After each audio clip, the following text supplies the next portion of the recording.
नमस्कार, आप देख रहे हैं आर्य न्यूज और मैं हूं आपके साथ पल्लवी सिंह। बात करते हैं कोरोना के बढ़ते मामलों की, जहां बढ़ते कोरोना के मामलों को देखते हुए राज्य सरकार कड़े कदम उठा रही है। बता दें, भोपाल, इंदौर के अलावा अहमदाबाद, वडोदरा, सूरत और राजकोट में भी नाइट कर्फ्यू लगा दिया गया है। नाइट कर्फ्यू के पालन को लेकर प्रशासन बेहद मुस्तैद नजर आ रहा है और इसी कड़ी में मध्य प्रदेश के इंदौर शहर में नाइट कर्फ्यू का पालन कराने के लिए एडिशनल एसपी, एसडीएम और थाना प्रभारी पुलिस बल के साथ शहर में दौरा कर रहे हैं।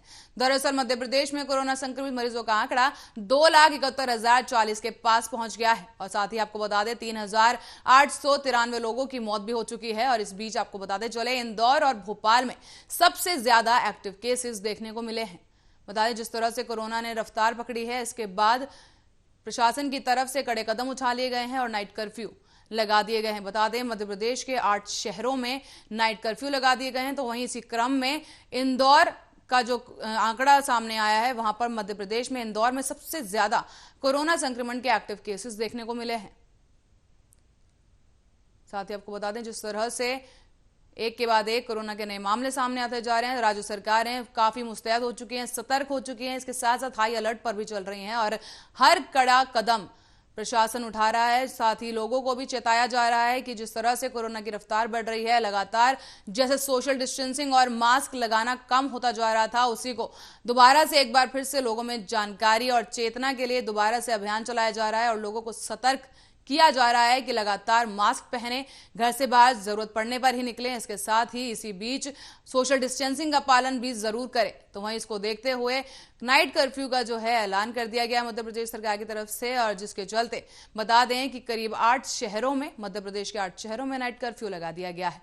तो वहीं कोरोना टीकाकरण में मध्य प्रदेश ने 6,51,000 कर्मचारियों को टीका लगाकर 85% टारगेट को हासिल कर लिया था पहले चरण की अगर बात की जाए तो। वहीं उसके बाद अब लगातार जिस तरह से वैक्सीनेशन की प्रक्रिया शुरू हुई, तो मध्य प्रदेश ने लगातार धीरे गति से ही सही लेकिन रफ्तार पकड़ी है। और इसी बीच जिस तरह से कोरोना की नई स्ट्रेन देश भर में चल पड़ी है, इसको देखते हुए बता दें कि आगे की तरफ देखते हुए और लोगों को सतर्क रखने के लिए मध्य प्रदेश सरकार की तरफ से यह फैसला लिया गया है, जहां पर मध्य प्रदेश के स्वास्थ्य मंत्री डॉक्टर प्रभुराम चौधरी ने कहा है कि ताजा आंकड़ों के अनुसार मध्य प्रदेश में फिलहाल 71,62,000 बुजुर्ग हैं जिन्हें वैक्सीन लगाए जाने का लक्ष्य रखा गया था और जिसे पूरा करने के लिए प्रशासन की तरफ से लगातार तैयारियां की जा रही हैं, प्रयास किए जा रहे हैं। और इसी बीच बता दें कि ये फैसला भी प्रभुराम ने लिया है कि अब कोरोना की रोकथाम के लिए नाइट कर्फ्यू लगाना बेहद जरूरी हो चुका है।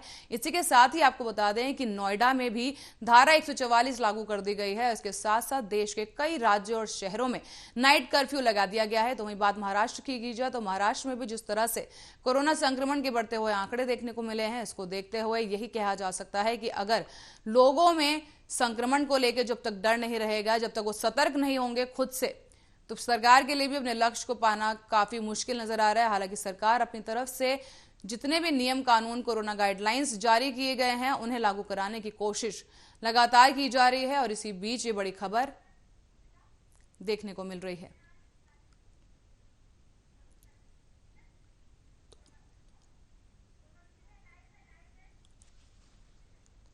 और वहीं इस बारे में ज्यादा चर्चा के लिए डॉक्टर आनंद शुक्ला और नेहा शालिनी दुआ, बीजेपी प्रवक्ता, हमारे साथ मौजूद हैं। आप दोनों मेहमानों का बहुत बहुत स्वागत है आर्य न्यूज पे। धन्यवाद जी, बहुत बहुत धन्यवाद। डॉक्टर आनंद, मैं आपसे सबसे पहले सवाल लेना चाहती हूं कि जिस तरह से लगातार कोरोना संक्रमण की दूसरी स्ट्रेन को मानकर देश भर में राज्य सरकार कहीं ना कहीं डरी हुई है, सहमी हुई है कि जिस तरह से एक बार फिर से कोरोना संक्रमण ने गति पकड़ ली है, अब किस तरह से इससे निपटा जाए, तो क्या कुछ कहना चाहेंगे इस पर? देखिए, ये बहुत पहले से इंस्टीमेशन था कि 12 महीने से लेके 18 महीने तक ये रहेगा और एक्टिव फेज में रहेगा, जिसकी रिकवरी और रिलैप्स दोनों दारोमदार एक साथ चलता रहेगा। आज रिकवरी है तो कल रिलैप्स भी है। तीसरी चीज, लोग ये सोच रहे हैं कि टीका लगा देने के बाद एकदम मुक्त हो गए, अमर और एकदम फ्रेश हो गए, उनके अब दोबारा अटैक नहीं होगा। तीसरी चीज, सरकार की भी थोड़ी सी इसमें दिक्कत है कि सर्विलेंस नहीं है, उनका विजिलेंट लोग नहीं है, और हमारे पॉलिटिशियंस भी इसमें दोषी हैं क्योंकि वो भीड़ इकट्ठा करके पॉलिटिकल एक्टिविटीज वगैरह इवेंट्स के लिए खुला छूट दे रखा है और खुद ही फॉलो कर रहे हैं, तो पब्लिक को क्या है, पब्लिक तो फॉलो करेगी आपको। तो इसके लिए हम लोगों ने 4 स्टेप बहुत अच्छे अच्छे बनाए हुए हैं। जैसे प्रिपरेशन कैसे किया जाए रोकने के लिए, दूसरा मिटिगेट पीक में कैसे लॉकडाउन किया जाए, पार्शियल किया जाए, फुल किया जाए, फिर रिकवरी और रिलैप्स। तो अभी जो फेज गया था वो रिकवरी का था, अब ये रिलैप्स हो रहा है। इसके बाद जो न्यू रियलिटी आएगी 2 साल के बाद, उसमें हम लोग तैयार रहेंगे कम से कम 2030 तक। ये छोटा मोटा चीज नहीं है, लेकिन पॉलिटिकल पार्टी जाती हैं तथा उनको अपना वर्चस्व बनाना है पावर एंड प्राइस के लिए, तो इसलिए इन लोगों का इंटरफियरेंस।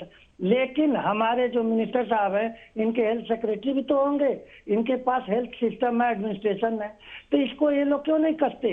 इन लोगों की जानकारियां। इसी बात पर मैं सवाल लेना चाहूंगी नेहा जी से। नेहा जी, क्या लगता है, शुरू से ही कोरोना गाइडलाइंस केंद्र की तरफ से पारित कर दी गई थी कि ये गाइडलाइंस फॉलो करनी, लेकिन कहीं ना कहीं राज्य सरकार ढील बरतती हुई नजर आई और वो जो लापरवाही है कहीं ना कहीं उसका खामियाजा अब भुगतने को मिल रहा है। तभी आपको बता दूं कि कोरोना की टेस्टिंग जो है उसमें भी काफी ढील देखी गई है।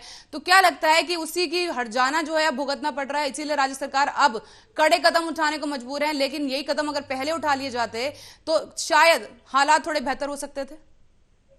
जी, देखिए, हालात और बेहतर हो सकते थे, डेफिनेटली, इस बात में कोई दो राय नहीं। लेकिन अगर आप कंपैरेटिवली टू महाराष्ट्र देखें या केरल में देखें या कर्नाटका, तो वहां के मुकाबले जो है मध्य प्रदेश में आंकड़े जो हैं अभी भी बहुत ज्यादा नहीं है। इसीलिए इसी बात को मद्देनजर रखते हुए बहुत जल्दी एक्शन जो है शिवराज चौहान जी की तरफ से ले लिया गया कि रात को नाइट कर्फ्यू कर दिया जाएगा और सुबह तक ये लागू रहेगा। और नाइट पब्स वगैरह, उस पर भी मुझे लग रहा है कि बहुत जल्दी इस पे भी पाबंदी हो जाएगी। और ये रीजन यही है कि अपनी तरफ से थोड़ा सा कि भी बिजनेस भी इससे नुकसान ना हो, कारोबार का भी नुकसान ना हो, इस चीज को मद्देनजर रखते हुए अभी कर्फ्यू नहीं पहले लगाया गया था, थोड़ी ढील दी गई थी। लेकिन जब बार बार जो प्रधानमंत्री जी की तरफ से और राज्य सरकारों की तरफ से भी, मुख्यमंत्री जी ने भी अपील बार बार शिवराज चौहान जी ने करी कि मास्क लगाना और 2 गज की दूरी बनाना ये बहुत जरूरी है और बार बार हाथ धोते रहे। और अगर 2 गज की दूरी नहीं बना पा रहे तो मास्क लगाना और हाथ बार बार धोना तो ये बहुत अनिवार्य है, इसे तो मैंडेटरी समझ लीजिए, करना ही करना है। नेहा जी, जिस तरह से सिनेमा हॉल एक बार खोल दिए, नेहा जी जिस तरह से सिनेमा हॉल दोबारा एक बार खोल दिए गए थे, क्या और कई सुविधाएं इस तरह की दोबारा से परिचालित कर दी गई थी, क्या लगता है उसका भी बड़ा हाथ है कहीं ना कहीं कोरोना संक्रमण दोबारा से एक बार फैलने में? नहीं, बिल्कुल नहीं। सिनेमा अगर ऑक्यूपेंसी खोली गई तो 50% उस पर खोली गई थी कि एक सीट के साथ वाली बगल वाली सीट खाली छोड़ी जाए।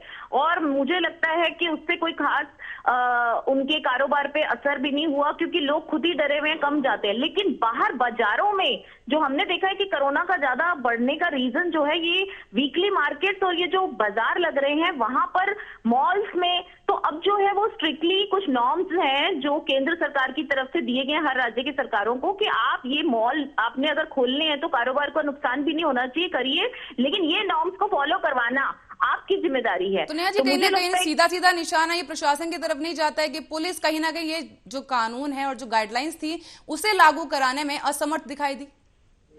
देखिए, पुलिस ने मैं ये नहीं कहूंगी कि प्रशासन ने नहीं किया, तभी मैंने आपको पहले ही कहा कि अगर आप कंपेयर कीजिए बाकी जगह के आंकड़ों से तो मध्य प्रदेश का आंकड़ा काफी कम है महाराष्ट्र से और बाकी राज्यों से। लेकिन हाँ, गलती चूक कहीं ना कहीं प्रशासन से हुई है, लेकिन उन्होंने फिर भी बहुत जल्दी इसको बढ़ते हुए मामलों को रोकने के लिए जो प्रिकॉशंस थे, जो कदम थे, वो जल्दी उठा लिए कि नाइट कर्फ्यू भी लगा दिया और मुझे लगता है कुछ वीकली मार्केट्स पे भी कर्फ्यू लगाया जाएगा। कुछ ना कुछ जो है बाजारों पर भी और मॉल्स पर भी कुछ नॉर्म्स हैं वो लागू किए जाएंगे और प्रशासन इसमें मुस्तैद है। बहुत जल्दी अच्छे रिजल्ट आना भी, मुझे लगता है विद इन वीक या 15 दिन में अच्छे रिजल्ट आना भी शुरू हो जाएंगे, क्योंकि शिवराज चौहान जी बहुत इस मामले में सख्ती बरत रहे हैं। पहले जो है वो लोगों को ढील देने का मतलब ये नहीं था, ये कारोबार की ढील थी कि आप काम भी कीजिए, लेकिन मुझे लगता है हमारी जनता के अंदर जो है ना अवेयरनेस की कमी है, उनको ढील दी जाती है तो वो सोचते कोरोना है ही नहीं। ढील इसीलिए दी गई है कि कोरोना तो चला गया, वो तो उसको तो गए हुए वो हो गए, घूमते हैं बगैर मास्क के, लेकिन हमें तो कुछ नहीं होता। तो नेहा जी, जब आपने नब्ज पकड़ ही ली है कि मेन मुख्य कारण क्या हो रहा है, तो क्या लगता नहीं है कि लोगों में जागरूकता एक बार फिर से फैलाने की जरूरत है? हाँ, उसके लिए फिर वही ही बात है कि दोबारा से प्रशासन जो है सभी राज्यों से कहा गया कि आप जागरूकता भी फैलाइए और जहां जहां आपको मार्केट में लगता है कि कुछ नॉर्म्स और रूल्स हैं, जैसे मॉल्स में सख्ती से उनका पालन किया जाए कि इतने से ऊपर टेम्परेचर नहीं होना चाहिए एसी का, इतने लोग एक जगह पे ना इकट्ठे हों, मास्क लगा हो। तो ये जो है ये दोबारा से मुझे लग रहा है प्रशासन ने तो अपनी गाइडलाइन केंद्र की तरफ से आ चुकी है और राज्य सरकारें भी इस पे अमल कर रही हैं और मध्य प्रदेश में बहुत जल्दी आपको रिजल्ट जो है धीरे धीरे कम होते घटते हुए दिखेंगे। और आप ये देखिए कि सबसे ज्यादा जो बुजुर्ग हैं डॉक्टर राहुल के पास आना चाहूंगी नेहा जी, डॉक्टर राहुल के पास आना चाहूंगी। डॉक्टर राहुल, आप क्योंकि खुद एक डॉक्टर है, मैं जानना चाहूंगी आपको क्या लगता है मुख्य कारण क्या कुछ रहा? लोगों में अवेयरनेस की कमी है, क्योंकि ये बात तो हर कोई जानता है कि जिस तरह से कोरोना का नए मामले आ रहे हैं, लेकिन वैक्सीनेशन जब से आई है देखा गया कि सबसे बड़ा अंतर लोगों की दिनचर्या में वैक्सीनेशन आने के बाद आया है। तो क्या लगता है कहीं ना कहीं लोग एहतियात बरतना भूल गए थे, इसीलिए सोशल डिस्टेंसिंग को किनारा कर दिया गया था कि अब वैक्सीनेशन आ गई है, अब तो सब ठीक हो ही जाएगा? देखिए, इसमें एक बहुत बड़ी बात है कि जो प्रशासन का डील है तथा क्लिनिकल और कारपोरेट को दोनों को मिला के चलना पड़ा। आप हमारी बात सुन रहे हैं?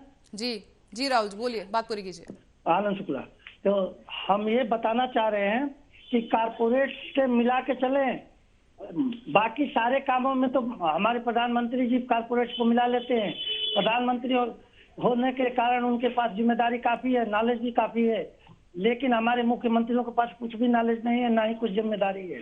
वो लोग कुछ अपने हेल्थ सेक्रेटरी और सेक्रेटरी तथा हेल्थ मिनिस्टर को कोई चीज भी पावर डेलीगेट नहीं कर पाते हैं, ना ही इसके बारे में सोच रहे हैं, क्योंकि ये चीज जो है सेफ्टी इकोनॉमिक्स की भी है, सेफ्टी हमारे ट्रेवल्स की भी है।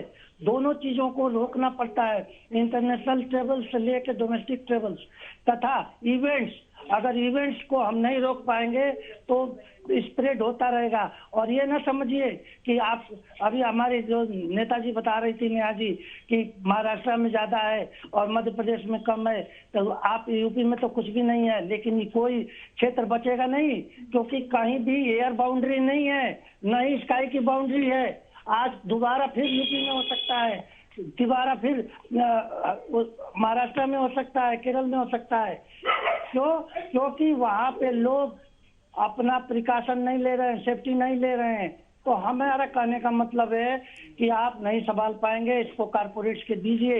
और कारपोरेट्स अपना रिसर्च एंड डेवलपमेंट एक्टिविटीज रखती हैं, पब्लिक से लेके vaccine, ethical, moral and clinical, ये सारी चीजें जब तक नहीं आएंगी, लोगों को ज्यादा नॉलेज नहीं है। हमारे यहाँ दिल्ली को डेवलप किया शीला दीक्षित ने, क्योंकि वो पब्लिक को पार्टनरशिप में ले लिया था, गवर्नमेंट और पब्लिक पार्टनरशिप में चल रही। आज यही चीज मैं बार बार कहता हूँ कि आप कारपोरेट को क्यों नहीं लेते? उसके पास हाईली पेड साइंटिस्ट होते हैं, लेकिन कोई सुन नहीं रहा है। सरकार में वैक्सीन आ गई, वैक्सीन की भीड़ लग रही है, वैक्सीन कितने दिन चल पाएगी, वैक्सीन की एंटीबायोटिक की प्रॉन्गिंग कितनी है, कहीं फिर रिपीट होगा तो ये खड़ा हो पाएगा कि रिजिलियंस होगा कि नहीं होगा। लेकिन इस चीज को लोग नहीं समझ पा रहे हैं, साइंटिफिक मीटिंग नहीं है। तो आनंद शुक्ला जी, आप कहीं ना कहीं ये कह रहे हैं कि कॉर्पोरेट प्रशासन और केंद्र सरकार को साथ मिलकर एकजुट होकर इस पर काम करना पड़ेगा, तभी कोरोना की जो नई लहर आई है इस पर काबू किया जा सकता है। तो आप दोनों गेस्ट का बहुत बहुत धन्यवाद हमारे साथ जुड़ने के लिए। समय की कमी है। नेहा जी, आप कुछ कहना चाह रही थी, अपनी बात पूरी कीजिए। मैं ये कहना चाहती हूँ पल्लवी जी कि अभी कल जो प्रधानमंत्री जी ने मीटिंग करी, बैठक करी, उसमें एक चीज पे बहुत ज्यादा जोर दिया गया, ट्रेसिंग, ट्रैकिंग और ट्रीटिंग, कि ये तीन उसके ऊपर बहुत ध्यान रखना है। कोरोना की वैक्सीन आ गई, इसका मतलब ये नहीं कि आप लापरवाह हो जाए कि अब तो हमको वैक्सीन फर्स्ट डोज लग गया है, अब तो हमें हो ही नहीं सकती। तो ये जो लापरवाही लोग कर रहे हैं, फर्स्ट डोज लगवा के बिल्कुल खुले में घूमते हैं, मुंह पे मास्क नहीं लगाते, 2 गज दूरी नहीं बनाते, उन्हीं को ही आप देखिए ज्यादा कोरोना हो रहा है। तो ये मैं हमसे प्रधानमंत्री जी ने सबसे अपील की है कि फर्स्ट डोज के बाद भी आपको वही एहतियात बरतनी है जो फर्स्ट डोज से पहले बरतते थे, जो आज से कुछ महीने पहले बरतते थे, दोबारा वैसा ही अभी करना है जब तक आपको सेकंड डोज नहीं लग जाती। और सेकंड डोज के बाद भी एंटीबॉडीज बनने में थोड़ा टाइम लगता है, तो उसका थोड़ा सा इंतजार कीजिए। एकदम से ही आप ये मत सोचिए कि वैक्सीन लग गई तो हम तो अब हो गए फ्री, अब तो हमारे को हो ही नहीं सकता कोरोना, तो ऐसा नहीं है। थोड़ा सा धैर्य रखिए, बस ये अपील की है प्रधानमंत्री जी की ओर। बिल्कुल, आपने बहुत अच्छी बात कही है और प्रधानमंत्री मोदी की तरफ से काफी अच्छी बात कही गई कि एक्चुअली में वैक्सीन आ तो गई है, लेकिन सतर्कता अपने आप को रखनी चाहिए, हमें खुद को रखनी होगी। तो बहुत बहुत धन्यवाद आप दोनों का हमारे साथ जुड़ने के लिए।